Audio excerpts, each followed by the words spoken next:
Hey guys, today we're going to do a geometry based game. So, what you need is a long string, like long, like maybe 10 to 12 feet, because we're going to make some big shapes. And then eight either sticks or dowels or something that you can put in the ground that will help you hold a shape. I'm going to show you those materials and then I'm going to show you how we're going to play this game. All right, so I have 8 sticks that I have found in my ground, and I think that they will hold up. They're a little, just be a little bit sturdier so they don't snap off right when you stick them in the ground. I found some twine, and this is a very long piece of twine. I also have some other string, but you couldn't really see that in the ground, and it wasn't contrast enough. So, any type of string that you have, you can use for this game. And then also I have a stack of different shapes that I'm going to make in the ground using the twine and the sticks that I have. So I have all of these different shapes that I have made. Now, if you are Mr. DeVore and you want to try and figure out the angle of all of these shapes once you are finished making them, then great, because I know that he likes to do that with these shapes on the gym floor. But I'm going to pick a couple of these and just kind of put them face down, and then I'm going to pick one at random, and then I'm going to use my backyard to make the biggest possible shape that I can.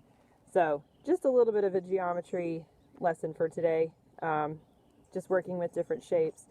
And again, if you want to try and find out the angles of these, then that is extra credit way to go. Alright, so I have put all of these cards face down. I'm going to pick one at random. That is an octagon. So that has 8 points, right? So I'm going to use 8 sticks.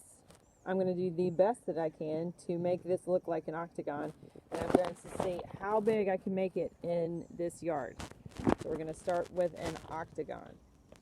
Alright, so I've picked my 8 points for my octagon. You can see some of those sticks sticking out of the ground, and I'm going to see if I've estimated in the right way how the shape should look. So I'm going to try and get a really good angle, pull that twine really tight, and get the best shape that I can. Alright, so this is my octagon in which we could get a little bit more of an aerial view. And just as a pro tip, I made my string way too short. So this is a really long string, and this is a really big shape. So this is my octagon. We're going to try another shape next. And also the way that you can make this into a game is you can make multiple cards that have multiple shapes that have multiple points on them. And if you were to be playing with a parent or a brother or sister, then you can each draw a shape, and whichever person gets the most points, meaning like, so my octagon, since it had 8 points to it, that is going to be 8 points. So I get 8 points for that. And then, so if I were to get a hexagon, that would be worth 6 points. Triangle would be worth 3 points. And then you just see how many points you can accumulate in a certain amount of times, or if you want to put a timer on it, or you can each be allotted like 10 cards or so. So you have to make a couple more cards than I have, but that is how you can make it into a game. So I'm going to try one more card and see how many points that I can get for that one. So far I have 8 points. Alright, so I'm going to keep the octagon flipped up since I already did that one. Now next we are going to do a hexagon that has got 6 points. So when I'm finished with this, it will be worth 6 points. So I have 8 from the previous one, and then I am going to have 6. So I will have a total of 14 points. Alright, and this is my hexagon. So I have 6 points for this one. And again, I wish I could get a little bit more of an aerial view.